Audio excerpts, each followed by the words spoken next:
नमस्कार विद्यार्थियों, खूप खूप स्वागत आहे तुमचं आमच्या चॅनलमध्ये. मराठी में बोला ना, क्योंकि ये जो आपका लेक्चर होगा ये मराठी के लिए होगा, लेकिन जो पूरा लेक्चर होगा वो तो हिंदी में होगा. 10th के बच्चों, लैंग्वेज को आपने सबसे कम अटेंशन दिया है क्योंकि आपको लगता है कि आप लास्ट मोमेंट में इसको खींच लोगे. लेकिन इंग्लिश, हिंदी, मराठी में मराठी एक ऐसा लैंग्वेज है जो सबसे लीस्ट किसी को पसंद है, इसलिए सबसे हार्ड भी सबको मराठी लगता है.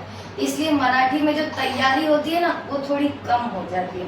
ये जो आपका लेक्चर होगा इसमें ज्यादातर आपको मैं इस बात का गाइडेंस दूंगी कि आपके पास जो 2 दिन बचे हैं ना आपके मराठी बोर्ड्स के लिए, उसके लिए आप अच्छे से तैयारी कर सको, क्योंकि बच्चे कर तो सब सकते हैं, बस उनको कमी पड़ जाती है गाइडेंस की. तो आज ये जो लेक्चर होंगे, आज जो ये हमारा ऑनलाइन वीडियो बनाया गया है, ये आपके मराठी के लिए बनाया गया है, जो आपको बहुत ही यूजफुल होगा आपके बोर्ड्स के लिए. अब तैयारी शुरू करने के पहले ये तो पता करना होगा ना कि तैयारी किस चीज की करनी है, यानी कि आपका बोर्ड पेपर होता क्या है, कैसे आता है, किस किस चीज की तैयारी करनी है. तो सबसे पहले हम वो जान लेते हैं. आपका जो पूरा मराठी का पेपर है वो 5 सेक्शंस में आते हैं. अगर मराठी में बोला जाए तो विभाग, जो विभाग 1 है वो आपका आएगा गद्य. गद्य को अगर इंग्लिश में कहूँ तो प्रोस आता है. फिर विभाग 2 उसको कहते हैं पद्य, उसको इंग्लिश में कहूँ तो पोयम. फिर आता है विभाग 3 उसको कहते हैं स्थूल वाचन, जिसको इंग्लिश में कहते हैं रैपिड रीडिंग. फिर आता है विभाग 4 यानी कि 4 उसको कहते हैं भाष्य भाषा, यानी कि इंग्लिश में उसको कहते हैं ग्रामर. और आपका लास्ट विभाग 5 जिसको कहते हैं उपयोजित लेखन, जो इसको इंग्लिश में कहते हैं राइटिंग स्किल. ठीक है, अभी देखिए ये है आपका विभाग 2 जो मेनली पोयम का होता है, जिसको मराठी में कहते हैं पद्य. यहाँ पे आपको आते हैं पूरे 2 क्वेश्चन. एक आता है आपका पैसेज जो आपको पड़ता है 8 मार्क्स का, और एक आपको आता है रसग्रहण जो आपको पूरा पड़ता है 8 मार्क्स का. अब इन दोनों में से अगर कोई चीज इंपॉर्टेंट है और जिसमें मेहनत की जरूरत है तो वो है ये रसग्रहण. रसग्रहण का फॉर्मेट कुछ ऐसा है कि आपको कविता का नाम लिखा रहेगा, आपको उसके कवि या कवित्री का नाम लिखना है, जिसमें आपको पूरे मिलेंगे 1 मार्क्स. उसके बाद आएगा विषय, आपको उस पोयम का विषय बताना है कि वो पोयम किसके ऊपर है, उस विषय का आपको मिलेगा 1 मार्क्स. आपको पोयम के 2 लाइन दिए जाएंगे, ओळींचे सरल अर्थ सांगा. यहाँ पे आपको क्या किया जाएगा, पोयम के कोई भी 2 लाइन उठा के दिए जाएंगे, जिसको आपको क्या करना है, एक्सप्लेन करना है. उसके आपको मिलेंगे 2 मार्क्स. उसके बाद यहाँ पे है आवडण्याची या वह न आवडण्याची. पोयम आपको पसंद है या नहीं पसंद है, वो पूरा पोयम आपको बताना होगा कि आपको पोयम पसंद है कि नहीं. उसका आपको क्या मिलेगा, 2 मार्क्स. फिर शब्दांचे 4 वर्ड दिए रहेंगे, उसका समानार्थी बताना है, और उस समानार्थी बताने का आपको पूरा मिलेगा 2 मार्क्स. ये है आपका फॉर्मेट. अब रसग्रहण में होता क्या है, रसग्रहण में एक अच्छी बात भी है एक बुरी बात भी है. अच्छी बात ये है कि अगर आपने इसमें थोड़ा सा ध्यान दे दिया ना, आप इसमें अच्छा स्कोर कर सकते हो. लेकिन बुरी बात ये हो जाती है कि बच्चे इतना बड़ा फॉर्मेट देख के ही डर जाते हैं और अटेम्प्ट करने का सोचते ही नहीं है. यहाँ पे आप अगर थोड़ा सा ध्यान दो, थोड़ी चीजें करो, तो मैं ये नहीं बोलती कि 8 में से 8, लेकिन आप कहीं ना कहीं 6 मार्क्स भी स्कोर कर सकते हो. जैसे कि आप सारे पोयम के राइटर्स जो पोएट है उसको याद कर लो, 1 मार्क्स देख के. चाहे कुछ भी लिखो, बस नाम लिखने का 1 मार्क्स है. फिर आप विषय 2 लाइन का जो आपको पोयम के ऊपर दिया रहता है उसको याद कर लो. अरे नहीं याद किया तो ओन वर्ड का भी लिखा, उसका भी 1 मार्क्स मिल जाएगा. चलो ओळींचे सरल अर्थ नहीं हो पा रहा है, उसको साइड में रखो, लेकिन शब्दांश से अर्थ कर लो. आपको 4 शब्द दिए रहेंगे, आपको बस क्या करना है, समानार्थी लिखना है, उसके 2 मार्क्स. आपको 4 मार्क्स ऐसे ही मिल गए. हर पोयम का एक थीम होता है, हर पोयम में एक खास बात बोली गई है. अगर आपने उसको ओन वर्ड में भी लिख दिया तो आपका ये वाला सेक्शन भी क्लियर हो गया. मतलब 8 में से 6 मार्क्स, बस आपने थोड़ा सा ध्यान दिया तो आप इसमें आराम से 6 मार्क्स स्कोर कर सकते हो. बात रही पैसेज की, तो पैसेज बहुत इजी होता है बच्चों के लिए, क्योंकि आपको पैसेज दिया रहता है, देखकर सॉल्व करना है. अब हम क्या करेंगे, अगर हम रसग्रहण को रिवाइज करेंगे तो ऑटोमेटिकली कहीं ना कहीं हमारे सारे पोयम भी रिवाइज होंगे. तो वो जो आपको पोयम रिवाइज होंगे वो कहीं ना कहीं पैसेज में अगर उसका कुछ क्वेश्चन आता है पैसेज से रिलेटेड तो आपको वो भी हेल्प करेगा। तो सबसे पहले सारे पोयम के हम लोग रसग्रहण को क्या करेंगे, रिवाइज करेंगे, ताकि आपको ये पता चले कि ये जो विभाग है ये आपका पूरी तरीके से अच्छे से बोर्ड एग्जाम में आप उसके लिए पूरे लिए कॉन्फिडेंटली हो जाओ। अब जो आपका पहला पोयम है वो है संतवाणी। अब संतवाणी में आपको है दो पोयम, एक है अंगिलामी दास तुझा और दूसरा है योगी सर्वकार सुखदाता। आपको दोनों पोयम याद करना होगा क्योंकि दोनों पोयम इजी है और दोनों पोयम में से चांसेस हैं कि आ जाए। लास्ट 2 ईयर में नहीं है लेकिन उसके पहले हमेशा आए हैं। और सबसे पहला पोयम की बात करते हैं अंगिलामी दास तुझा। अगर इसके कवि का नाम देखें तो इसके कवि का नाम होगा नामदेव, संत नामदेव। अब संत नामदेव ने इसने पोयम में बोला क्या है, जहां तक आपको याद होगा कि अंगिलामी दास तुझा में यहाँ पे जो नामदेव संत नामदेव जी हैं वो कहीं ना कहीं अपने भगवान से रिक्वेस्ट कर रहे हैं। क्या रिक्वेस्ट कर रहे हैं कि जैसे एक माँ अपने बच्चे के लिए हमेशा प्यार करती है, उसकी सुरक्षा के लिए सब कुछ करती है, अपना यहाँ तक कि अपनी जान की परवाह नहीं करती, अपने बच्चे की जान की परवाह करती है, चाहे वो इंसान की माँ हो चाहे किसी जानवर की माँ क्यों ना हो। वैसे ही एग्जाम्पल्स देके संत नामदेव जी ने कहीं ना कहीं कहा है कि हे प्रभु, जैसे हर माँ अपने बच्चे की प्रोटेक्शन करती है, उनको सुरक्षित रखने की कोशिश करती है, वैसे आप भी मेरा क्या करना, ध्यान रखना। तो विषय में आप ये लिख सकते हो। उसके बाद रसग्रहण में आपको क्या आएगा, आपने नाम लिख दिया, विषय लिख दिया, कोई भी 2 लाइन आएगी, उस 2 लाइन को आपको एक्सप्लेन करना होगा। अब वो 2 लाइन कौन सी आएगी, इसमें मामला थोड़ा फंस सकता है क्योंकि आपको अंदाजा ही नहीं होगा कि कौन सा 2 लाइन दिया है। इसके लिए ये आपको जब तक पोयम आप अच्छे से रीडिंग करोगे तो ऑटोमेटिकली आप इसको ओन वर्ड में आपको इसको लिखना होगा। बात करते हैं आवडण्याची व न आवडण्याची। आज तक ऐसा कोई पोयम नहीं है जिसको आप ना आवड़ना लिख सको, क्योंकि आपको पोयम तो लिखना ही होगा, क्योंकि जो पोयम लिखे गए ना उसमें बहुत सारी टीचिंग्स दी गई है, तो आपको हमेशा लिखना होगा आवडण्याची। अब वो आपको पसंद क्यों है उसका रीजन भी आपको देना होगा। अब सिंपल सी बात है, ये पोयम क्यों ना पसंद आए, माँ के बारे में बताया है, भगवानों को बोला गया है, तो यहाँ पे आपको आवरण में लिखना है कि यहाँ पे माँ के प्यार को वैल्यू दी गई है, रिक्वेस्ट की जा रही है कि हे भगवान, जैसे माँ अपने बच्चे की सुरक्षा करती है वैसे आप मेरी सुरक्षा करो। तो आप ऐसे रीजंस लिख के आवरण कर सकते हो जिसको आपको मिलेंगे पूरे 2 मार्क्स। अब बात रही शब्दांश, वो तो पोयम में से ही देंगे, तो जब आप ओडिंचे के लिए पढ़ोगे तो ऑटोमेटिकली आपका शब्दांश अर्थ भी क्या हो जाएगा, क्लियर हो जाएगा। तो ये आपका हो गया फर्स्ट। सेकेंड है आपका योगी सर्वकार सुखदाता।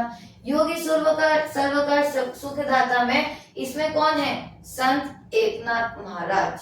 इसमें उन्होंने क्या किया, इस पोयम में अगर आपको याद हो तो इस पोयम में ये चीज है कि एक योगी पुरुष लाइफ में कितना इंपॉर्टेंट रोल प्ले करता है लोगों के लिए, उसकी इंपॉर्टेंट बताई गई है। यहाँ पे कंपैरिजन किसका हुआ है, 2 चीजों का, पानी का और योगी पुरुष का। जैसे हर इंसान के लिए पानी इंपॉर्टेंट है जीने के लिए, वैसे उनके लिए क्या इंपॉर्टेंट है, योगी। तो यहाँ पे अगर आपको ये योगी सर्वकार सुखदाता आ जाए तो कवि के नाम पे आप क्या लिख सकते हो, संत एकनाथ महाराज। विषय में क्या लिख सकते हो कि योगी महाराज की इंपॉर्टेंस एक नॉर्मल मनुष्य की लाइफ में क्या है वो बता सकते हो। ओडिंचा तो मैंने आपको बताया, कोई भी 2 लाइन आएगा उसको आपको अपने वर्ड्स में एक्सप्लेन करना है।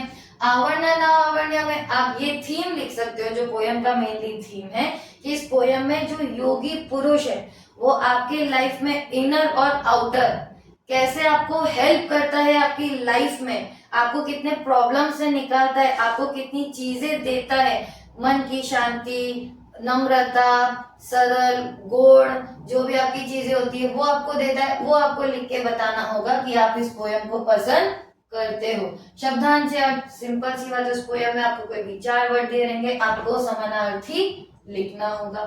थर्ड जो आपका पोयम है वो है दोन दिवस। अब ये जो दोन दिवस है ये पोयम ना थोड़ा हार्ड है, बहुत सारे बच्चों को तकलीफ देता है। अब दोन दिवस के अगर कवि की बात करूं तो इसमें आते हैं नारायण सुर्वे।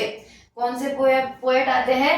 नारायण सुर्वे। अगर इसके विषय की बात करूं, दोन दिवस थोड़ा डिप्रेसिंग पोयम है। मतलब यहाँ पे जो पोएट है ना, लोगों की लाइफ में लेके, जैसे लोग होते हैं वो अपनी लाइफ में पैसे कमाने के चक्कर में अपने कितने सारे लाइफ के अच्छे मोमेंट्स को खो देते हैं, उसके बारे में बताया। और ये बताया गया कि हर इंसान आखिरकार अकेला हो जाता है और उसका कोई सच्चा दोस्त नहीं होता है, सिर्फ उसके आंसू ही उसके सच्चे दोस्त होते हैं। तो इस पोयम का विषय ये है। उसमें अगर बात करूं ओडिंचा सरल अर्थ, वही बात, पोयम में से 2 लाइन आपको खुद अपने वर्ड्स में एक्सप्लेन करना है। आवड़ना व न आवड़ना में आप 2 दिवस में ये लिख सकते हो कि इसमें जो पोएट है वो रियल लाइफ फैक्ट्स बता रहे हैं, जो आपको बुरे लग सकते हैं पर ये फैक्ट है कि लोग कहीं ना कहीं अपनी 2 वक्त की रोटी कमाने के लिए कहीं ना कहीं बहुत सारी चीजों को पीछे छोड़ देते, कभी कभी अपने परिवार को, कभी कभी अपने करीबी लोगों को, कभी कभी अपनी खुशियों को। तो यहाँ पे 2 दिवस हो गया। अब जो आपका नेक्स्ट पोयम है वो है ऑक्शन। ऑक्शन का मतलब क्या होता है? ऑक्शन का मतलब होता है पूजा की थाल। तो यहाँ पे जो पोयम है पूरा ऑक्शन के ऊपर है। ये थोड़ा इंपॉर्टेंट क्यों है? क्योंकि ये हम हमारे सैनिकों के लिए लिखे हैं पोयम। अब अगर बात करूं इसके राइटर की, तो इसके राइटर है इंदिरा संत। कौन है इसकी राइटर? इंदिरा संत। विषय की बात करूं तो यहाँ पे सैनिक लोगों की जो इम्पोर्टेंस होती है, जो अपनी जान गवा कर हमारी सुरक्षा करते हैं, उनकी रिस्पेक्ट में पूजा कर रही है, पूजे की थाली में उन्हें तिलक लगा रही है, उसको कहते हैं ऑक्शन। विषय में आप लिख सकते हो ओडिंचा सरल अर्थ, कोई भी 2 लाइन आपको एक्सप्लेनेशन। आवड़ना व न आवड़ना में भाई आप इस चीज को कैसे ना पसंद कर सकते हो? आवड़ना ही है ना, एक सैनिक अपना घर परिवार छोड़ के, अपना सब कुछ छोड़ के हमारी सुरक्षा के लिए खड़ा है, आप उसको ऐसा कुछ डिसलाइक कर सकते हो क्या? नहीं ना। तो आपको बस वही पॉइंट रख के इसको आवड़ना करना है। शब्दांश अर्थ शवनार्थी। क्या इतना क्लियर हुआ? फिर आपका है रंग मजेचे रंग उदेचे। यहाँ पे ये जो हमारी कवित्री है अंजलि कुलकर्णी, अब यहाँ पे ये कहीं ना कहीं इन्वायरमेंट को लेके बोल रही है कि हमारे इन्वायरमेंट में बहुत सारे कलर होते हैं, हमारा इन्वायरमेंट बहुत खूबसूरत होता है, वो चारों तरफ कलर कलर कलर बिखेरते हैं। तो वो आप लिख सकते हो विषय में। ओडिंचा अर्थ आप समझ गए। आवरण व न आवरण में सिंपल फैक्ट है, इन्वायरमेंट हमारे लिए जरूरी है। भगवान ने सब कुछ सुंदर बनाया है, कलरफुल बनाया है, उसकी रिस्पेक्ट में आपको क्या करना है? उसकी तारीफ करना है। जब बात आएगी शब्दांची अर्थ सिंपल समानार्थी। फिर आता है हिरवंकर जाड़ सार्थ। यहाँ पे जो हमारी पोएट है वो है हमारी जॉर्ज लोपेस। जॉर्ज लोपेस क्या कहते हैं? यहाँ पे झाड़ों को लेके वैल्यू दी गई है, एक ह्यूमन को कैसे झाड़ों की तरह रहना चाहिए वो बताया गया है। झाड़ कैसे सेल्फलेस, सबकी मदद करता है, किसी से कुछ उम्मीद नहीं करता है, वैसे इंसानों को भी दूसरों की मदद करनी चाहिए और उनसे उम्मीद नहीं रखनी चाहिए। वो आप विषय में लिख सकते हो। ओडिंचा सरल अर्थ आवरण व न आवरण में आप ये थीम लिख सकते हो कि यहाँ पे ट्रीज के बारे में बताया गया है कि जो ट्रीज होते हैं वो कैसे सबके लिए होते हैं, चाहे पक्षी हो, क्या कहते हैं, प्राणी हो, हम हो, इन्वायरमेंट हो, हर किसी के लिए वो कुछ ना कुछ देता है, बदले में किसी से कुछ नहीं लेता है, लेकिन फिर भी वो खड़ा रहता है। उस पर कितनी सारी मुसीबतें आती है, धूप आती है, ठंडी आती है, तूफान आता है, बारिश आता है, लेकिन फिर भी वो अपने जड़ों को मजबूत रख के वहां खड़ा रहता है। तो आप इसको यहाँ पे लिख सकते हो। लास्ट जो आपका पोयम है स्वप्न करूं साकार, इसके अगर मैं बात करूं पोएट तो वो है किशोर पाठक। यहाँ पे जो किशोर पाठक जी हैं, अगर मैं विषय की बात करूं, ये पोयम लिखा क्यों है? ये पोयम लिखा गया है आने वाली यंग जनरेशन के लिए। क्या लिखा गया है? वो चाहते हैं कि वो एक ऐसी कंट्री बनाना चाहते हैं कि जो आने वाली यंग जनरेशन है उन्हें कोई तकलीफ ना हो, वो लोग एक डेवलप कंट्री में जन्म ले, जहाँ पे एग्रीकल्चर है, जहाँ पे इंडस्ट्रियल डेवलपमेंट है, जहाँ पे यूनिटी है और जहाँ पे सब लोग सच्चे दिल से मेहनत करके अपने देश से प्यार करते हैं। तो आप ये विषय में लिख सकते हो। ओडिंचा सरल अर्थ आवरण व न आवरण, सिंपल सी बात है, इतनी पॉजिटिव बात कर रहे हैं। यंग जनरेशन को एक ऐसी कंट्री प्रोवाइड करना चाहते हैं जो हर कंट्री उसका सपना देखती है, डेवलप कंट्री जहाँ पे सारी चीजें हैं, पीसफुल है, एग्रीकल्चर, इंडस्ट्रियल, सारा डेवलपमेंट है, किसी चीज की कमी नहीं है, तो ऑटोमेटिकली ये पोयम आपको पसंद ही आएगा। बात रही शब्दांची यानी कि समानार्थी, अगर आप हर पोयम को दो दो तीन तीन बार अच्छे से रीड करो तो आपके बहुत सारे कॉन्सेप्ट्स क्लियर हो जाएंगे, जो आपको पैसेज में भी काम आएंगे, जो आपको रसग्रहण में भी काम आएंगे। रसग्रहण में एक चीज का बेनिफिट है आपको, वो क्या कि आप किसी एक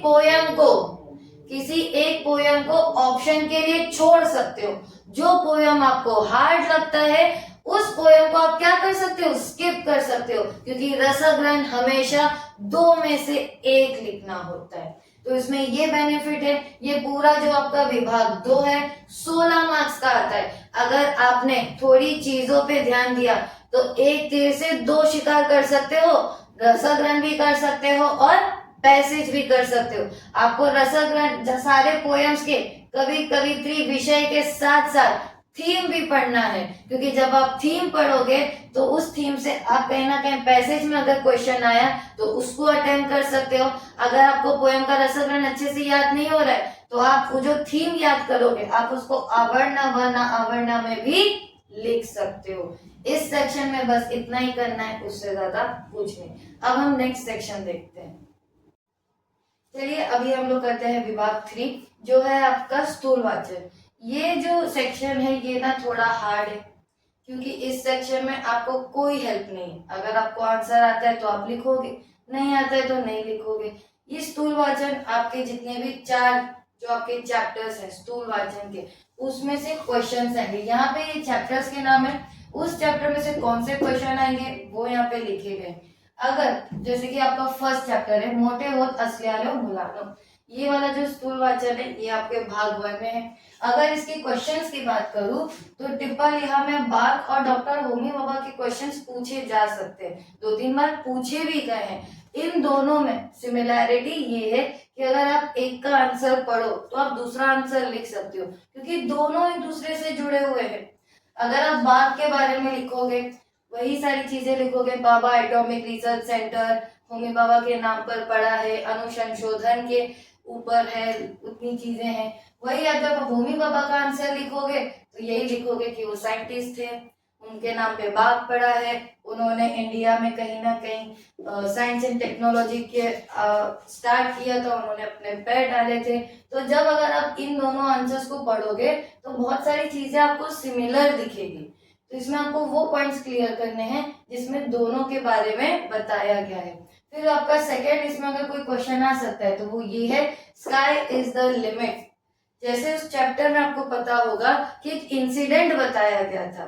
ये क्या इंसिडेंट बताया गया था, अगर आपका बॉस आपको बोलता है काम करो और आप उतना काम करके बैठ जाते हो ये सोच के कि ये मेरा काम नहीं है उसका काम है, तो आप कभी तरक्की नहीं कर सकते। हर इंसान को अपने कैपेबिलिटी के हिसाब से काम करना चाहिए, ना कि सिर्फ अपने आराम या कंफर्ट लेवल से। अगर आप अपने कैपेबिलिटी के हिसाब से अपना काम समझ के सारा काम करो तो आपकी तरक्की का अगर कोई लिमिट होगा तो वो स्काई होगा। तो इस आंसर में आपको वो मेंशन करना है। फिर आपका थर्ड क्वेश्चन आता है मेटलाइजिंग प्रक्रिया पर। सेम चैप्टर में सेकेंड इंसिडेंट बताया गया है कि हमारे जो लेखक होते हैं उनको जॉब मिल जाती है, उनके बॉस उनको एक काम देते हैं, मेटलाइजिंग प्रक्रिया पर काम देते हैं। फिर वो काम करने के लिए हमारे लेखक है ना फोल्डर फोर्डमैन सारी चीजें मांगते हैं, लेकिन उनकी बात कोई सुनता नहीं है जानबूझ के। और एक ऐसा टाइम आता है जहां हमारा लेखक बिना किसी हेल्प के वो पूरा काम खुद से कर लेते हैं। बाद में उनको एक यहाँ पे बहुत बड़ी सीख मिलती है। क्या सीख मिलती है, जब आपको कोई काम दिया जाए बिना किसी की मदद के उस काम को आप खुद करो, उसके बाद अपने लोगों को बोलो तो आपकी वैल्यू बढ़ जाती है। तो आपको वो इंसिडेंट यहाँ पे मेंशन करना है। जब आप मेटलाइजिंग प्रक्रिया पर अच्छे से कर लोगे तो ये सेम आंसर आप आधी केले मग सांगितलं में भी लिख सकते हो। पहले करके दिखाओ फिर बोलो। तो ये जो मोटे होत असल्यालो मुलानो है, अगर आप इन 4 पे थोड़ा अच्छा ध्यान दोगे, इनके क्वेश्चन आंसर्स पे थोड़ा बहुत जो इंसिडेंट है, जो कुछ चीजें जो मेन पॉइंट्स होती है उस पे ध्यान दोगे तो ऑटोमेटिकली आपका ये वाला चैप्टर क्लियर हो जाएगा। सेकंड आपका है जात अस्ताला। ये चैप्टर नहीं, ये पोयम है, बहुत छोटा है, बहुत इजी है। जात अस्ताला में आपने देखा कि सूरज और पंथी के बीच में कॉन्वर्जेशन है, उसके ऊपर ही पूरा पोयम है। अगर आप क्वेश्चंस देखोगे तो ज्यादा कुछ वेरिएशन ही नहीं है। पहला यही रहेगा कि सूर्याची भूमिका, हमारे जीवन में सूरज का क्या रोल होता है, सूरज क्यों इतना महान है, वो सारी चीजें आपको यहाँ लिखनी है। इस आंसर में कम से कम 7 से 8 पॉइंट आपको सूरज दादा की जो महान चीजें हैं, क्यों इंपॉर्टेंट है, वो सब मेंशन करना होगा। जो आपका सेकंड क्वेश्चन है पंथीच्या उदाहरणातून कविते व्यक्त केले, तो यहाँ पे आपको बताना है सूरज और पंथी के बीच में क्या डिफरेंस है। सूरज क्यों महान है, पंथी उतनी ही कॉमन चीज है, बहुत छोटी चीज है। सूरज को समंदर बोला गया है और पंथी को एक थेम यानी कि एक बूंद, लेकिन फिर भी पंथी सूरज की मदद करने के लिए आगे आई है। ये वाला जो चीजें हैं ये आपको इस आंसर में बताना है। जो थर्ड क्वेश्चन है सूरज आणि पंथी संवाद, वो आपको ओन वर्ड में लिखना है। ओन वर्ड में लिखने से अच्छा है आप चैप्टर का रेफरेंस लेके, जो उसमें कहानी बताई गई है कि सूरज दादा जा रहे हैं, उनको टेंशन हो रहा है कि कौन लाइट देगा, पूरा धरती अंधेरे में रहेगा। उतने में पंथी आती है कि वो हेल्प करेगी। सूरज दादा देखते हैं कि बहुत छोटी है, लेकिन फिर भी इंटेंशन कितना बड़ा है उनका, वो सारे संवाद आप यहाँ लिख सकते हो। प्लीज डू, आप कुछ करो ना करो, ये वाला जो चैप्टर है प्लीज करना, क्योंकि ये सबसे छोटा है, सबसे इजी है। गलती से भी अगर ये आ जाए तो आपका 3 मार्क्स आपसे कोई नहीं छीन सकता। उसके बाद जो आपका थर्ड है जागना कैक्टस, कांटे वाला चैप्टर है। पता है पढ़ने के टाइम पे भी बहुत बोरिंग लगा होगा, क्योंकि नींद आ गई होगी, क्योंकि कुछ खास था ही नहीं।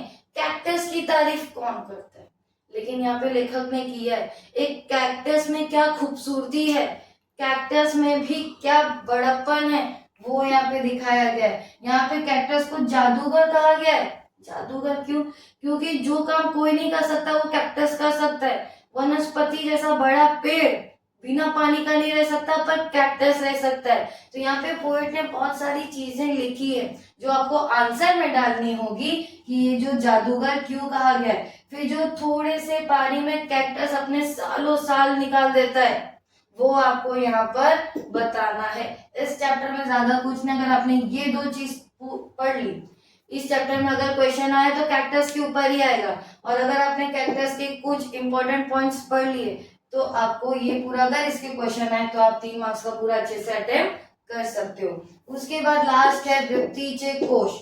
यहाँ पे 2 ही क्वेश्चन है जो पूछेंगे। एक, व्यक्तिचे कोश का काम क्या है। आपको 4 आउटलाइन पॉइंट दिए गए हैं कि उसमें क्या क्या अर्थ दिया रहता है, अलग भाषा में बोला जाता है, जो भी आपको वो 4 अर्थ पढ़ना है। उसके बाद नीचे परिचय तैयार करा, व्यक्तिचे कोश का पूरा एक पैराग्राफ, कब एस्टेब्लिश हुआ, कैसे एस्टेब्लिश हुआ, कुलकर्णी जी ने कैसे हेल्प किया, दादा साहब ने कैसे हेल्प किया, मराठी वृत्ति कोश कब पब्लिश हुई, वो सारे पॉइंट को आपको कहीं ना कहीं क्या करना होगा, इस पैराग्राफ में लिखना होगा। इन दोनों का इंट्रोडक्शन एक ही है कि वृत्तिची कोश का काम ही होता है कि एक शब्द को क्या करे, एक्सप्लेन करे, उसमें सिमिलैरिटी और डिफरेंसेस बताए। अब स्थूल वाचन तो मैंने नॉर्मल आपको थोड़ा बहुत रिवाइज करवा दिया है। इसमें एक चीज का ध्यान रखना, आपको स्थूल वाचन में आते हैं 3 क्वेश्चन, अटेम्प्ट करना है 2, तो 4 क्यों पढ़े। इससे अच्छा है, टाइम कम है बोर्ड एग्जाम के लिए, तो कम टाइम में ज्यादा चीजें कैसे कर सके, तो स्थूल वाचन में प्लीज कोई भी 3 चैप्टर पढ़िए, उसमें से आएगा 2 ही, आपको अटेम्प्ट भी 2 करना है। अगर आपने किसी 3 चैप्टर जो आपको इजी लगता है, जिसमें आपको लगता है कि आप ज्यादा अच्छे से काम कर सकते हो, उन 3 चैप्टर्स को चूज करिए, उन 3 चैप्टर्स के क्वेश्चन आंसर्स पे ही गो थ्रू करिए। तो आपके स्थूल वाचन की 6 मार्क्स, जो सबसे ज्यादा हार्ड होता है बच्चों के लिए, वो 6 मार्क्स आपके कहीं नहीं जाएंगे। अब हम लोग नेक्स्ट सेक्शन देखते हैं। चलिए अब हम लोग नेक्स्ट सेक्शन देखते हैं। जो आपका नेक्स्ट सेक्शन है वो है भाषा अभ्यास यानी कि ग्रामर। ये सबसे इजी सेक्शन है और सबसे ज्यादा स्कोरिंग है। इसमें सबसे कम मेहनत करनी है और सबसे ज्यादा मार्क्स पा सकते हो। एक बार आपने सही आंसर लिख दिया ना, कोई माइकालाल आपका मार्क्स नहीं काटेगा, लेकिन इस पे थोड़ा ध्यान देना होगा। बहुत छोटी छोटी चीजें हैं, अगर आप उसको थोड़े अच्छे से प्रैक्टिस कर लो, बस 1 से 1.5 घंटा दे दो इस पार्ट को, आपका 16 मार्क्स कहीं नहीं जाएगा। अब इसमें क्वेश्चंस कैसे आते हैं, आप क्वेश्चंस के हिसाब से प्रैक्टिस करिए तो आपको ज्यादा इजीली पड़ेगा। अगर आप फर्स्ट क्वेश्चन देखेंगे तो आता है वाक्यांश प्रकार। अगर मराठी इंग्लिश में बोले जाए तो उसको कहते हैं टाइप्स ऑफ सेंटेंस, मराठी में वाक्यांश प्रकार। आपको टोटल 4 टाइप के सेंटेंस है जो आप पूरे 9 से पढ़े हो, और ये 4 टाइप के सेंटेंस को आपको आइडेंटिफाई करना होता है जो सबसे इजी है। अगर आपको क्वेश्चन मार्क है, प्रश्नार्थी क्योंकि क्वेश्चन है ना, एक्सक्लेमेटरी मार्क है तो उद्गारती क्योंकि एक्सक्लेमेटरी मार्क है। ये 2 साइन से आप 2 सेंटेंस को पहचान लिए। अब जो तीसरा है उसको कहते हैं अज्ञारथी। अज्ञारथी का मतलब होता है ऑर्डर देना। अगर किसी भी सेंटेंस में आप देख रहे हो कि एक इंसान दूसरे इंसान को कोई काम करने के लिए बोल रहा है, चाहे एक को, बहुत सारे को, बड़े को, छोटे को, प्यार से, गुस्से से, किसी भी इंटेंशन से, बस सामने वाले को बोला जा रहा है कि आप ये काम करो, तो आप उस सेंटेंस को आंख बंद करके लिखोगे आज्ञार्थी। और चौथा होता है विधानार्थी। विधानार्थी मतलब जो ये तीनों नहीं है वो है विधानार्थी, जिसमें सिर्फ और सिर्फ आपको इंफॉर्मेशन दी जाती है और आपसे कुछ नहीं बोला जाता है। क्या आपको ये 4 टाइप ऑफ सेंटेंस क्लियर हुए? कुछ एग्जांपल्स है जो आपको और क्लियर हो जाएंगे टाइप ऑफ सेंटेंस। फर्स्ट वाला देखिए, शाबाश चांगले काम केलेस तू। यहाँ पे सबसे पहला एक्सक्लेमेटरी मार्क है, आग बंद करके, उद्गारती, इतना इजी है। उसके बाद सेकंड, मुलानो रंगत चला, चला वर्ड आया है मतलब बोला गया है कि चलो, तो आप यहाँ पे क्या लिखोगे? आज्ञार्थी। उसके बाद आपका है उत्तम आरोग्यासाठी व्यायाम करा। क्या लिखा गया है? करा, मतलब एडवाइस दी गई है, बोला गया है करने के लिए, तो क्या हुआ? आज्ञार्थी। उसके बाद आप देखो, तुम्ही काही झाडे लावली आहेत का? कौन सा मार्क है? क्वेश्चन मार्क, तो क्या हो गया? प्रश्नार्थी। अब लास्ट में देखोगे, तो खूब चांगला धावतो, आपको इंफॉर्मेशन दी गई है और कुछ नहीं है, सिंपल इंफॉर्मेशन दी गई है, तो ये क्या हो जाएगा? विधानार्थी। ये 4 टाइप ऑफ सेंटेंस है जो आपको पढ़ना है, जो एकदम इजी है। अगर आप और प्रैक्टिस कर लो, आपके पास मराठी की जो भी रेफरेंस बुक है, अगर आप हर चैप्टर के एंडिंग में जाओगे तो आपको ग्रामर कॉलम दिया गया है, अगर उसमें आप हर चीज को एक बार रीड कर लोगे ना, एग्जाम के लिए आप पूरी तरीके से प्रिपेयर हो जाओगे और आपका ये 2 मार्क्स आपके पास हो जाए। नेक्स्ट जो आपके क्वेश्चन आता है वो है वाक्यांश रूपांतर। इसको कहा जाता है ट्रांसफॉर्मेशन ऑफ द सेंटेंस। आपको एक सेंटेंस दिया रहेगा, ब्रैकेट में एक टाइप ऑफ सेंटेंस लिखा गया था, आपको बोला जाएगा कि उस सेंटेंस को आपको क्या करना है? ट्रांसफर करना है। लेकिन ट्रांसफर करते समय उस सेंटेंस का मीनिंग जो वो कहना चाहता है वो चेंज नहीं होना चाहिए। जैसे कि एग्जाम्पल देखिए, यहाँ पे दिया गया है पांढरा रंग कोणाला आवडत नहीं, यहाँ पे प्रश्नार्थी है, तो ऑटोमेटिकली ये वाला सेंटेंस कौन सा हो गया? प्रश्नार्थी। लेकिन यहाँ पे ब्रैकेट में क्या बोला गया है? उद्गारती। मतलब आपको इस सेंटेंस को किस में ट्रांसफर करना है? उद्गारती में ट्रांसफर करना है। तो आपको क्या करना होगा? इस कोणाला को हटाना होगा, क्योंकि कोणाला हट जाएगा तो ऑटोमेटिकली क्या आएगा? प्रश्नार्थी। तो इस सेंटेंस को आपको लिख सकते हो, आहो पांढरा रंग सगळ्याला आवडत, मतलब जो पांढरा रंग है वो सबको पसंद है, क्योंकि क्वेश्चन में भी क्या है? वही बोला गया है। आपको बस एक बात का ध्यान रखना है कि जब आप सेंटेंस को चेंज कर रहे हो, किसी भी रीजन में आपको उसका मीनिंग नहीं चेंज करना है, वरना आपका आंसर रॉन्ग हो जाएगा। उसके बाद है शिष्टी ने भगावे। अब ये भगावे है, ये है विधानार्थी, लेकिन बोला क्या है? आज्ञार्थी करने, तो आप क्या लिखोगे? शिष्टी ने वागा, मतलब करो, ये आपका हो गया। उसके बाद ताई ऊंच आहे नकारार्थी, ये वाला जो टाइप है ना, मैक्सिमम टाइप ऑफ क्वेश्चंस में पूछा जाता है। होकारार्थी सेंटेंस होता है, उसको नकारार्थी में करना है। इसमें खास बात ये होती है कि आपको इसमें अपोजिट वर्ड को यूज करना होता है। जब आपको होकारार्थी को नकारार्थी में ट्रांसफर करना है तो आपको क्या करना है? अपोजिट वर्ड को यूज करना है। जैसे इसमें दिया गया है ताई ऊंच आहे, क्या बोला गया? ऊंचा है, विधान होकारार्थी है, किसमें करना है? नकारार्थी। तो आप यहाँ पे क्या लिख सकते हो? ताई बुटकी नहीं। मीनिंग चेंज हुआ नहीं, बस आपने क्या किया? वर्ड चेंज कर दिया। इसमें आपके 4 मार्क्स आपको कोई नहीं छीनेंगे अगर आप इनमें इतना थोड़ा बहुत सा ध्यान देके 2 बार रीड भी कर लोगे ना, तो भी आप एग्जाम में बहुत अच्छा स्कोर कर सकते हो। उसके बाद आपका है वाक्यांश से प्रकारचा अर्थ, मतलब मुहावरे सुने होंगे कि आपको मुहावरे दिए जाते हैं, उसका मीनिंग लिख के आपको क्या करना है, सेंटेंस बनाना है ओन वर्ड का। अब अगर आपको मीनिंग ही नहीं पता तो आप सेंटेंस क्या बनाओगे? इसके लिए आपकी ड्यूटी क्या है कि आपको मीनिंग्स पता हो। अब आपके चैप्टर्स में जब आप जाओगे ग्रामर पार्ट में, चैप्टर में जो भी मुहावरे यूज किए गए हैं उनके मीनिंग दिए जाते हैं, तो प्लीज एक बार उसको सारे चैप्टर्स को रेफर करिए, उसको एक बार एग्जाम में जाने के पहले रीड कर लीजिए। अगर आपने वो अच्छे से किया तो आपके ये 2 मार्क्स कहीं नहीं जाएंगे। जब आपको मीनिंग पता होता है ना, सेंटेंस आप खुद पे खुद बना लेते हो। अब यहाँ पे जैसे कि एक बार आया था रममाण होने, रममाण होने यानी कि खुश हो जाना, आनंद हो जाना। जब आपको पता है कि आनंद होना है, ऑटोमेटिकली आप बहुत सारे सेंटेंस बना सकते हो। उसके बाद दूसरा गया था अंगाजे तीर पापड़ होने, अंगाजे तीर पापड़ यानी कि गुस्से में पूरा बदन हिल गया।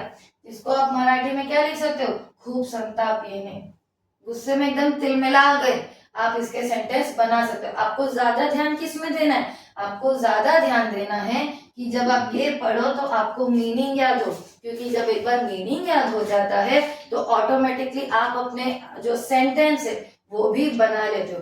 1 मार्क्स आपको मीनिंग का मिलेगा और 1 मार्क्स आपके सेंटेंस को मिलेगा। सेंटेंस थोड़ा लॉजिक और थोड़ा क्या कहते हैं सही मायने में सूट होना चाहिए जो वर्ड आप यहाँ पे यूज कर रहे हो। उसके बाद एक पूरा सेक्शन आता है शब्द संपत्ति, शब्द संपत्ति। इसमें आपको 4 चीजें पूछी जाएंगी, चारों चीजें 1-1 मार्क्स की पूछी जाएंगी, जिसमें आपको मेहनत थोड़ी है लेकिन बहुत इजी है। समानार्थी, विरुद्धार्थी, ये 2 तो आपको पता है। समानार्थी यानी कि सिमिलर वर्ड्स लिखना, विरुद्धार्थी यानी कि ऑपोजिट वर्ड लिखना। जब आप अपने रेफरेंस बुक के चैप्टर के एंडिंग में जाओगे, उस चैप्टर से रिलेटेड जितने भी समानार्थी विरुद्धार्थी हैं वो आपको मिलेगा। अगर आपने उसको अच्छे से रीड कर लिया तो आप अपने एग्जाम में उसको बहुत ही अच्छे से अटेम्प्ट कर सकते हो। तो समानार्थी है, विरुद्धार्थी। एक आता है शब्द मुह बद्दल एक शब्द लिहा, आपको एक फ्रेज दिया रहेगा, उस फ्रेज को एक वर्ड में कन्वर्ट करना है और वो आप जैसे अपने टेक्स्ट बुक में देखोगे आपको ये चीज दिखाई देगी। उसके बाद है वचन बदला, सिंगुलर को प्लूरल में करना या फिर प्लूरल को सिंगुलर में करना। ये सारी जो चीजें हैं ये सब 1-1 मार्क्स की है, मतलब आपको 2-2 पूछा जाएगा। ये शब्द समुद्र एक ही होगा, वचन बदला 2 होगा, समानार्थी 2 होगा, विरुद्धार्थी 2 होगा, जो आपको हाफ मार्क्स ऑफ ईच पड़ेगा। अगर आपने इसमें सिर्फ रीडिंग करके थोड़ी बहुत मेहनत कर ली ना तो आपकी ये 2 मार्क्स आपको कहीं नहीं छीन सकते। तो 16 में से 2, ये 6 मार्क्स आपके यहीं हो गए और 4 यहाँ, मतलब 10 मार्क्स आपने इधर ही स्कोर कर लिए। कहा था ना सबसे इजी है और सबसे ज्यादा स्कोरिंग है। नेक्स्ट आपका क्वेश्चन आता है अचूक शब्द ओळखून लिहा। यहाँ पे होगा क्या, यहाँ पे आपको 3 से 4 अलग अलग एक ही वर्ड के अलग अलग स्पेलिंग में वर्ड्स लिखे होंगे। आपको करना क्या है, सही वर्ड को पकड़ना है और वो लिखना है कि ये वर्ड सही है और बाकी सब गलत है। यहाँ पे आपको 2 वर्ड्स दिए रहेंगे और आपको 2 वर्ड्स को ढूंढना है, जिसके मार्क्स कितने हैं 2। अब सबसे इजी अगर कोई है मराठी के ग्रामर में तो वो है ये विराम चिन्ह से नावे, यानी कि सारे सिंबल के नाम, इसको याद कर लो 2 मार्क्स का आएगा ही आएगा। जैसे कि फुल स्टॉप, इसको आप क्या कहोगे, पूर्ण विराम। जब सेंटेंस पूरी तरीके से खत्म हो जाता है तो आप क्या डालते हो, पूर्ण विराम।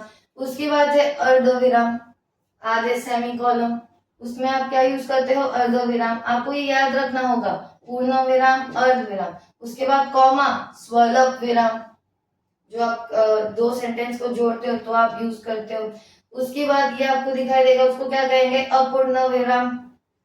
जब डायलॉग को या किसी चीज को सेंटेंस की मीनिंग बताने होती है, जब आप चीजों को यूज करते हो। प्रश्न चिन्ह तो आपको पता होगा, क्वेश्चन मार्क जो होता है। एक्सक्लामेटरी, उद्गारक वाचक, जो हम लोग ने वाक्य में पढ़ा था। उसके बाद संयोग चिन्ह, 2 सेंटेंस को जब जोड़ना होता है तो एज अ कंजक्शन ये चीज यूज होती है, जिसको कहते हैं संयोग चिन्ह।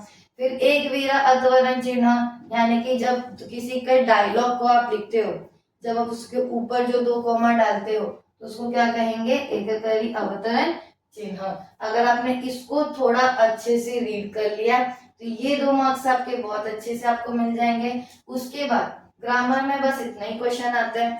अगर आपने इसमें अपने 1 आवर्स बहुत ही अच्छे से स्पेंड किए ना, तो ये ग्रामर के जो 16 मार्क्स है ये आपसे कोई नहीं ले सकता, क्योंकि ये सबसे इजी टू स्कोर है।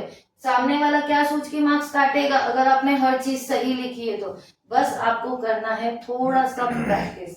अगर आपने अपने इस सेक्शन में थोड़ा बहुत भी ध्यान दे दिया तो 16 में से 16 आप स्कोर कर सकते हो।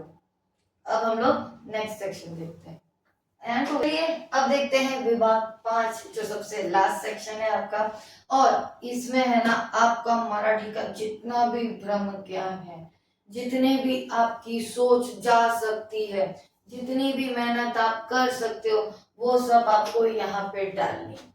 क्योंकि ये पूरा जो सेक्शन है वो क्रिएटिव राइटिंग स्किल है, यानी कि चाहे इंग्लिश हो, हिंदी हो, मराठी हो, यहाँ पे जितना आपकी लैंग्वेज को लेके कैपेबिलिटी होती है ना, जितना आपका इमेजिनेशन पावर जा सकता है, उतना सारा आपको यहाँ पे डालना है। बस आपको ध्यान ये रखना है कि जो फॉर्मेट दिए जाते हैं उस फॉर्मेट में आप काम करो। जब अगर मराठी में सबसे ज्यादा अगर कोई स्कोर का है तो वो यही सेक्शन है। 6 मार्क्स, 10 मार्क्स, 8 मार्क्स, टोटल कितने हो गए, 22 मार्क्स हो गए, सॉरी 24 मार्क्स हो गए। 24 मार्क्स का पूरा सेक्शन है, अब तक का सबसे हाईएस्ट स्कोरिंग सेक्शन है। इसमें अगर आपने स्कोर कर लिया ना भाई साहब, पास तो ऐसे ही हो जाओगे। सबसे पहला आपको आता है जिसमें आपको आते हैं 2 ऑप्शन। एक होता है पत्र लेखन और एक होता है सारांश लेखन। पहले जान लेते हैं क्या क्या है, इसमें क्या होता है, उसके बाद आप डिसाइड करिए कि आपको क्या इजी लग रहा है। जो आपको इजी लग रहा है आपको एक ही चीज को प्रैक्टिस करिए। 10 चीज को एक एक बार प्रैक्टिस करने से अच्छा है एक चीज को 10 बार प्रैक्टिस करो, ताकि उस पर्टिकुलर चीज के आप बाप बन जाओ या माँ बन जाओ। अब जैसे कि पत्र लेखन की बात करूं तो 2 टाइप्स ऑफ लेटर आते हैं। जिसको आता है फॉर्मल, जिसको मराठी में कहते हैं औपचारिक, एक आता है इनफॉर्मल, जिसको कहते हैं अनौपचारिक। अब इन दोनों में फर्क क्या होता है, जब आप औपचारिक लेटर लिखते हो तो उसका मतलब है आप किसी अधिकारी को कोई लेटर लिख रहे हो, उससे या तो कोई चीज मांग रहे हो, मांगनी, या तो आप किसी चीज की रिक्वेस्ट कर रहे हो, विनती। ये 2 टाइप के ही लेटर आपको आएंगे फॉर्मल लेटर में। उसके बाद आता है अनौपचारिक, जहाँ पे आप अपने फैमिली, फ्रेंड या फिर किसी रिलेटिव को कोई तरह का लेटर लिख रहे हो, अभिनंदन, विशेष देने के लिए, वो आएगा आपको इनफॉर्मल में, जिसको कहते हैं अनौपचारिक। अब फर्क क्या है, पत्र लेखन में बहुत अच्छी बात है, अच्छी बात ये है कि आपको एड्रेस, अंदर का माल पानी, सब कुछ आधे से ज्यादा क्वेश्चन में दिया होता है। आपको बस ये फॉर्मेट अच्छे से याद करना है। अगर आपने ये फॉर्मेट अच्छे से याद कर लिया ना तो आपके आधे से ज्यादा मार्क आपको फॉर्मेट में मिलेंगे। अगर सबसे ज्यादा फॉर्मेट इंपॉर्टेंट होता है पत्र लेखन में, जैसे कि यहाँ पे है औपचारिक का और यहाँ पे है अनौपचारिक का। औपचारिक में फॉर्मेट वाली चीजें थोड़ी ज्यादा होती है, जैसे कि सबसे पहला आता है दिनांक, दोनों जगह वो डेट आप अपने मन का लिख सकते हो, कुछ भी डेट लिख सकते हो, उसके आपको मार्क्स मिल जाएंगे। फिर आता है यहाँ पे औपचारिक में प्रति और मानवीय, यानी कि सामने आप किस अधिकारी को लेटर लिख रहे हो वो आपको यहाँ पे मेंशन करना है, कि वहां पे आपको जो क्वेश्चन होगा उसमें दिया रहेगा कि आपको किसको लेटर लिखना है, वो आपको यहाँ पे लिखना है। फिर आता है विषय, लेटर लिख क्यों रहे हो भाई, वो बताना पड़ेगा ना। तो विषय में आपका आएगा मेन मुद्दा, क्यों आप लेटर क्यों लिख रहे हो। फिर आएगा सैल्यूटेशन, महत्व। अब यहाँ पे जो फॉर्मल लेटर का जो फॉर्मेट होता है उसको आपको कम से कम 3 पैराग्राफ में करना है। फर्स्ट पैराग्राफ प्लीज इंट्रोडक्शन रखना, आप कौन हो, क्यों हो और किसको क्यों लेटर लिख रहे हो। सेकेंड पैराग्राफ में ट्राई करना कि आप प्रॉब्लम बताओ, कि आप ये लेटर लिखने का मेन मकसद क्या है वो आप बता सको। और थर्ड पैराग्राफ 2 लाइन का होना चाहिए जिसमें आप कंक्लूजन बताओ। और लास्ट में आपका यहाँ पे अपना अपनी जो भी आपका सिंसियरली योर थैंक्सफुली आता है वो। और फिर आता है एड्रेस, यहाँ पे कौन सा एड्रेस आएगा, वो एड्रेस जो आपको क्वेश्चन में दिया रहेगा। यहाँ पे एक और चीज आती है, वो होता है ईमेल। यहाँ पे आपको ईमेल भी मेंशन करना है। ये है आपका फॉर्मल लेटर का यानी कि औपचारिक लेटर का फॉर्मेट। उसके बाद आता है अनौपचारिक का। यहाँ पे सिंपल सा दिनांक, आप डेट लिखोगे, सामने वाले का नाम, आप किसको लेटर लिख रहे हो, उसके बाद आपका जो भी कच्चा चिट्ठा जो आप बात करना चाहते हो।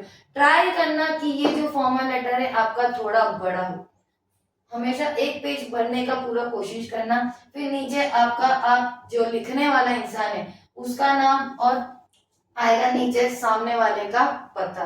इन दोनों लेटर के ये फॉर्मेट है। आपको जो, अगर आप पत्र लेखन अटेम्प्ट करोगे, इसमें प्लीज डिसाइड करिए कि आप कौन सा लेटर लिखना चाहोगे, फॉर्मल या इनफॉर्मल। उसके हिसाब से आप उस एक ही फॉर्मेट को ही बार बार प्रैक्टिस करिए ताकि आपकी चीजें क्लियर हो जाए। इसमें 7 ऑप्शन में आता है सारांश लेखन। सारांश लेखन को कहा जाता है समरी राइटिंग, इंग्लिश में भी आता है। समरी राइटिंग का मतलब होता है जब आप सेक्शन 1 विभाग 1 में जाओगे गद्य, वहां पे जो अपाठित आएगा, अपाठित पैसेज मतलब अनसीन पैसेज, उसको पढ़कर उसका पूरा समरी बनाना है, उसको कहते हैं सारांश लेखन। बहुत सारे बच्चे क्या करते हैं, पैराग्राफ को ही उठा उठा के लिख देते हैं। थोड़ा उसमें वैल्यू ऐड पता है क्या करेंगे, ऊपर का नीचे, नीचे का ऊपर लिखेंगे। ऐसा नहीं करना है। सारांश लेखन आपको अपना पूरे ओन वर्ड्स में लिखना है। उस पूरे पैराग्राफ में आपको क्या समझा है वो लिखना है, उसको कहते हैं सारांश लेखन। इन दोनों में से आपको कोई एक चीज को क्या करना है, अटेम्प्ट करना है। उसके आपको पूरे मिलेंगे 6 मार्क्स। सेकेंड क्वेश्चन पे आते हैं, जहां पे आपको ये 3 क्वेश्चंस दिए गए हैं, 3 में से 2 अटेम्प्ट करना है। पहला आता है जाहिरात लेखन। जाहिरात लेखन बच्चों का सबसे फेवरेट, एडवर्टीजमेंट। उनके अंदर की जितनी उनकी कलाकारी होती है वो सारी कलाकारी इसमें निकालते हैं जाहिरात लेखन में। इसमें आप ड्राइंग बना सकते हो, बहुत सारे लेबल्स बना सकते हो, अपने एडवर्टीजमेंट को बहुत अच्छी तरीके से प्रेजेंट कर सकते हो, उसको कहते हैं जाहिरात लेखन।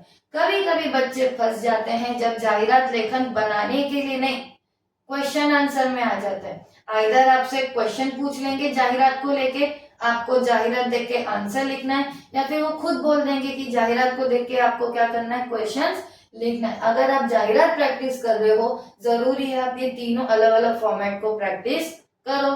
उसके बाद आता है बातमी लेखन।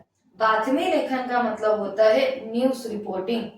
मतलब आपको किसी तरह का एक इंसिडेंट या किसी तरह का कोई एक क्या कहते हैं, कोई शो या प्रोग्राम बता दिया जाएगा, उसके बारे में आपको as a journalist news report करनी है। उसमें आप तारीख लिखोगे, हेडिंग लिखोगे, डेट टाइम लिखोगे और अंदर का पूरा मालपानी लिखोगे, उसको कहते हैं बातमी लेखन। कथा लेखन तो सबको पता है, कहानी लिखनी है, आपको आउटलाइन ऑफ द स्टोरी दे दी जाएगी, उससे आपको अपनी कहानी बनानी है। इन तीनों में से कोई भी 2 चीज आपको अटेम्प्ट करनी है, उसको आपको मिलेंगे पूरे 10 मार्क्स। अब लेखन कौशल्य, ये होता है आपका क्रिएटिव राइटिंग स्किल। आप, आपकी इमेजिनेशन, आप एक चीज को कितने अच्छे से लिख सकते हो, यहाँ पे आपका पता चलेगा कितनी कैपेबिलिटी, कितना अच्छा लिख सकते हो। जैसे कि आता है प्रसंग लेखन, आत्मकथन, वैचारिक लेखन। यहाँ पे कहीं ना कहीं प्रसंग लेखन में आपको एक इंसिडेंट या कोई चीज दे दी जाएगी, जैसे स्पीच राइटिंग टाइप्स होते हैं, आपको उसमें कम से कम 100 to 120 वर्ड्स लिखने पड़ेंगे। उसके बाद आता है आत्मकथन। आत्मकथन यानी कि किसी की दुख भरी कहानी। आत्मकथन को ज्यादा से ज्यादा ट्राई करना कि आप थोड़ा दुख भरी ही बना सको। फिर आता है आत्मकथन। फिर आता है वैचारिक लेखन। वैचारिक लेखन यानी कि समाज से रिलेटेड आपको कोई टॉपिक दिया होगा, उसमें आपको अपना आइडियोलॉजी को बताना है। अब इन तीनों में से आपको जो इजी लगता है, जिसमें आप ज्यादा कंटेंट डाल सकते हो, उसको अटेम्प्ट करिए और उसी एक चीज को अलग अलग टॉपिक्स में प्रैक्टिस करिए, ताकि आपको एक चीज को लेके ज्यादा से ज्यादा कंटेंट आपके दिमाग में रहे। इस सेक्शन पे ज्यादा ध्यान देने की जरूरत इसलिए है क्योंकि ये सबसे ज्यादा स्कोरिंग सेक्शन है, पूरे 24 मार्क्स का है। और इसमें खास बात यह है कि आपको अपने ओन वर्ड्स डालने हैं, आपको कोई भी चीज रट्टा मानने की जरूरत नहीं है। आपका पहली ड्यूटी ये होगी कि आप अपनी चीजों को चूज करो, चूज वाइजली, कि आपको क्या इजी लगता है, आप क्या अच्छे से लिख सकते हो, और उस एक ही चीज को अलग अलग टॉपिक में ज्यादा से ज्यादा प्रैक्टिस करो ताकि आप उस पर्टिकुलर चीज में ज्यादा से ज्यादा कंटेंट लिख सको। यहाँ पे ये सेक्शन होता है। अब हमारा लास्ट सेक्शन देखेंगे जो है नंबर 1। मैंने जानबूझ के अलग अलग सेक्शंस उठाए। मैं हार्ड टू इजी गई, पहले जो हार्ड है उसको पहले निपटा दो, फिर इजी पे आओ। जो आपका सेक्शन 1 है वो सबसे ज्यादा इजी है, जिसमें 2 आएंगे सीन पैसेज, एक आएगा अनसीन पैसेज। वो जो 2 सीन पैसेज आएंगे वो आपके टेक्स्ट बुक के आएंगे। अगर आपके चैप्टर्स आपको क्लियर है, आपको आपके चैप्टर की पूरी कहानी पता है, क्या आप उसके क्वेश्चन नहीं लिख पाओगे? लिख पाओगे। ऊपर से पूरा पैराग्राफ आपको दिया गया है, बस आपको क्या करना है, ढूंढ के ही तो निकालना है। फिर आता है हर चैप्टर का स्वमत यानी कि थीम्स। हर चैप्टर के अपना एक थीम है, हर चैप्टर की अपनी एक कहानी है। अगर आपने उसको अच्छे से रीड कर लिया ना, तो पैराग्राफ में जो 2-2 मार्क्स का वो जो लास्ट में क्वेश्चन आता है स्वमत को लेके, वो भी बहुत अच्छे से आप अटेम्प्ट कर लोगे। एक आपको आएगा अनसीन पैसेज, जिसका सारांश लेखन आपको यहाँ पे लिखना है। अगर आपने उस अनसीन पैसेज में, आपका कोई हाथ नहीं हो सकता क्योंकि अनसीन पैसेज है, बुक का है ही नहीं। आप जितना अच्छा प्रैक्टिस करोगे उतनी अच्छी चीज आएंगी। आप 2 सीन पैसेज में ज्यादा प्रैक्टिस कर सकते हो। तो अपने जो टेक्स्ट बुक्स के चैप्टर्स है उनको जितना हो सके उतना रीड करिए ताकि उस पैराग्राफ को बहुत ही कम टाइम में आप क्या कर सको, अटेम्प्ट कर सको। यहाँ पे ये जो पूरा वीडियो था, ये पूरे वीडियो में आपका ट्राई किया गया है जो आपका होने वाला पेपर है उसमें 1 शॉट आपका पूरा रिवीजन हो जाए। मैं टेक्स्ट बुक या चैप्टर के हिसाब से नहीं, मैं पेपर के सेक्शंस के हिसाब से गई ताकि आपकी कोई भी चीज एग्जाम के टाइम ना छूटे। Thank you for watching, stay tuned with us for next subjects video.